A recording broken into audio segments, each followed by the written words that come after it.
Incoming audio transmission. Something's happening, Tenno.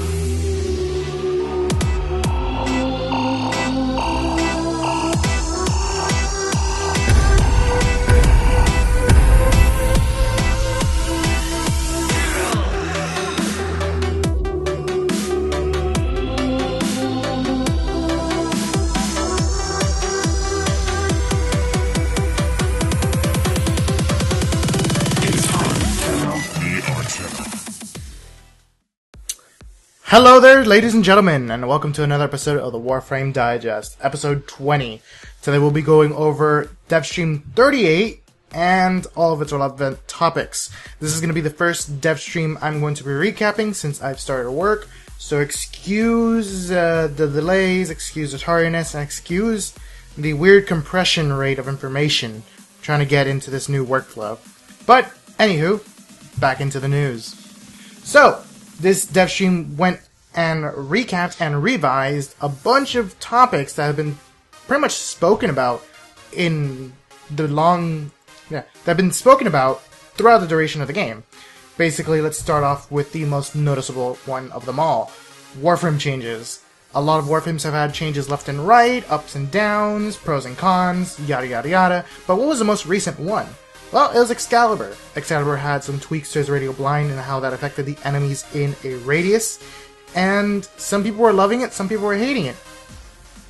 But upcoming changes are going to be done to Excalibur to better him and put him back onto a fair playing field with all the other Warframes, considering he is the oldest of the old.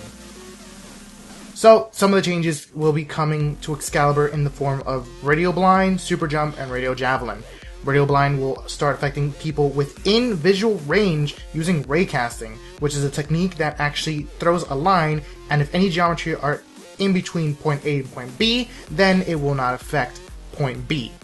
So basically, enemies through walls, behind containers, and through doors will no longer be blinded by Radio Blind's effects, and no additional bonuses will be given to them for receiving damage, or you dealing damage to them. Words, can I even? Along with that, Super Jump will be receiving a small CC buff, just like that of Ash's Smoke Bomb, which will stun the enemies within a small radius. It's going to be a smaller radius, because this is Excalibur. Along with the Super Jump ability, Excalibur will also be receiving a small invisibility buff to make him pretty much translucent and easy to escape from upcoming enemies. And last but not least, Radio Javelin will also be getting a look at. Considering Radio Javelin has been pretty much having massive fall-offs, this is rather ridiculous and well-deserved for Excalibur. Radio Javelin will no longer have a unit cap of whatever it was, 8 or 12. I forgot what mine was, because it changes according to strength and all that, blah blah blah blah. But it will no longer be capped to a certain amount of enemies. It will actually be a massive AoE effect that will spawn blades next to the enemies, thus pretty much impaling them and just doing mass amounts of damage. So no more shooting out spears in every direction and hitting pretty much nothing, but they'll be spawning and impaling all enemies within a certain vicinity, pretty much buffing Excalibur to a well-deserved location.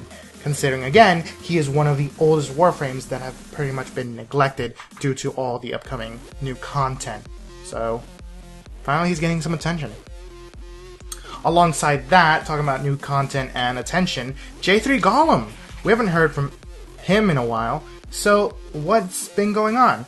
Well, they showed us an image which seems to be the completed mesh, which they confirmed. It is the completed mesh. That doesn't seem, it is.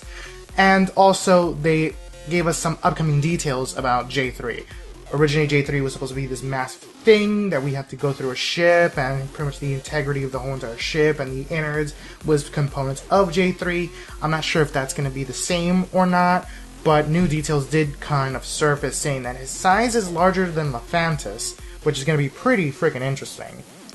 And in all honesty, they also said something about Arcwing, pretty much hinting and pretty much somewhat confirming that J3 will have an Arcwing feature into his battle components, into his battle stage, which seems rather ambitious considering how this boss has been remodeled, redesigned, and changed so many times over, and this new mechanic that's going to come out rather soon, trademark, this new feature is pretty much going to be a massive highlight for this boss.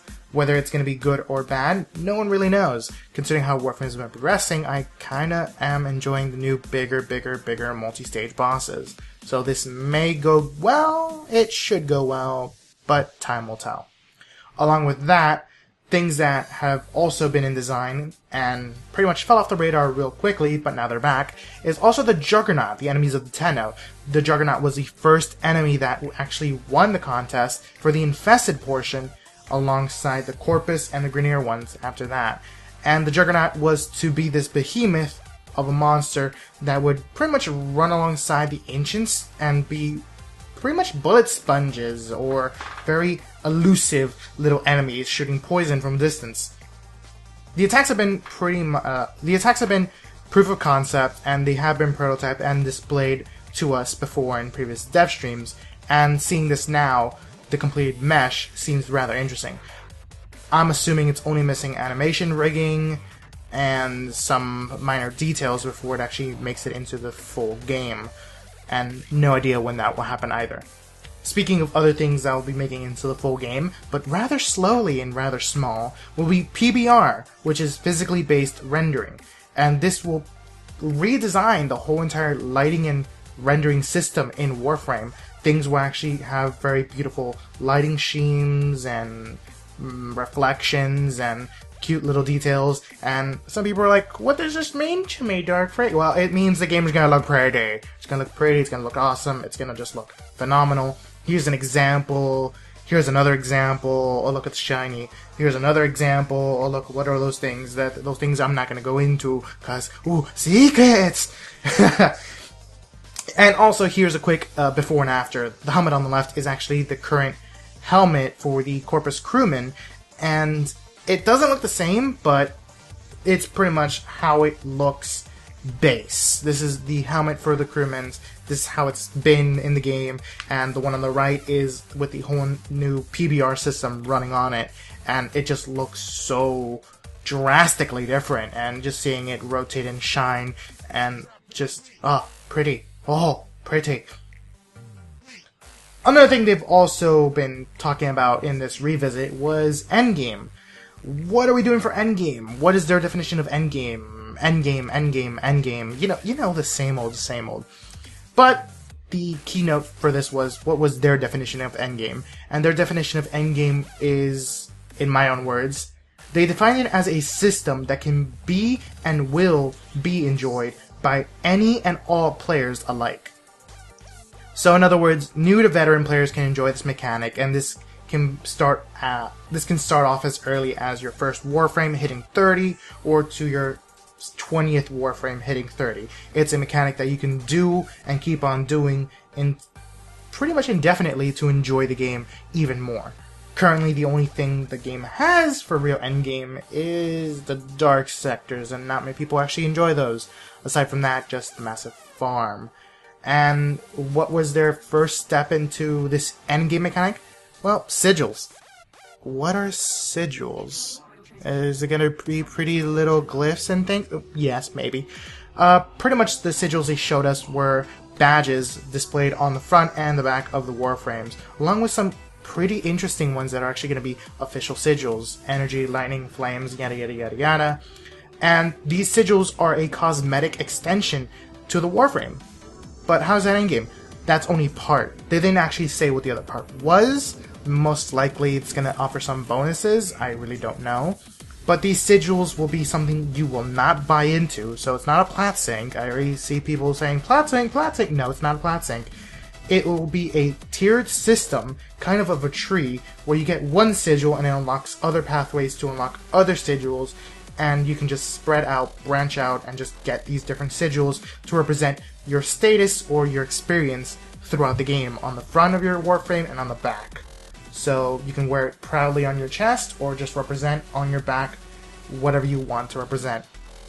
It's another level of cosmetics and detail that this game pretty much already has a lot of, but for some people this may be a massive freaking field day. For others, not so much. I'm still curious about what the bonuses are going to be, if there's going to be any bonuses, and how are they actually going to do all that. Because a lot of details are missing, and I'm compressing as much as I can. And last but not least, they also talked about lore. There is rumored to be some lore coming in Update 15 in the form of a new system, a new character, a new faction called the Arbiters. What are Arbiters? Supposedly, from what I understood, was a group of people coming to the Tenno to make sure that they follow the ways of the old war, that they follow the ways of old Tenno, to see if they represented the dojos or the clans or the affiliations correctly. You know, the V polarity, the dash polarity, the bar, dash, like the little polarity signs. And this seems to be a massive chunk of lore coming into the game. I might be blowing it out of proportion. I have a tendency of doing that, maybe because I'm just giddy. Ooh, giddy. But it's rumored to be Update 15. It might explain why we can switch between Warframes and why we have gender swaps when we start as Loki or Vol or Excalibur, how we suddenly turn into Ember, Siren, or Mag. So why are we switching between genders and things like that? So nothing else, just a bunch of theories were thrown out there and were rumored to be very close. None of them have the exact details, so it means we are somewhere near an idea. Somewhere. I don't know. But that pretty much covers it all. Like, I did kind of drag this out a little longer than I should have. A lot of recapping, a lot of speculation, a lot of dilly-dallying, and these are the high notes I found worthwhile, especially with my new restricted scheduling. So, I don't know, tell me what you guys think of the rushed format. Do you see a difference? Did you see a dip in my content? Did you see an increase in my content just now? I don't know. Feedback is always welcome. And like, comment, subscribe, all the good things down below. And best way you can help me out, because, you know, I need help. Everyone needs help, especially in YouTubing. Share this video with friends that you think would appreciate this. Spread the word and help out a content creator like myself, if not like Crash Omnis and Xenogalian or Mogamu, because we in the Warframe community respect, enjoy, and contribute. So, take it easy, have fun, and see you guys next time.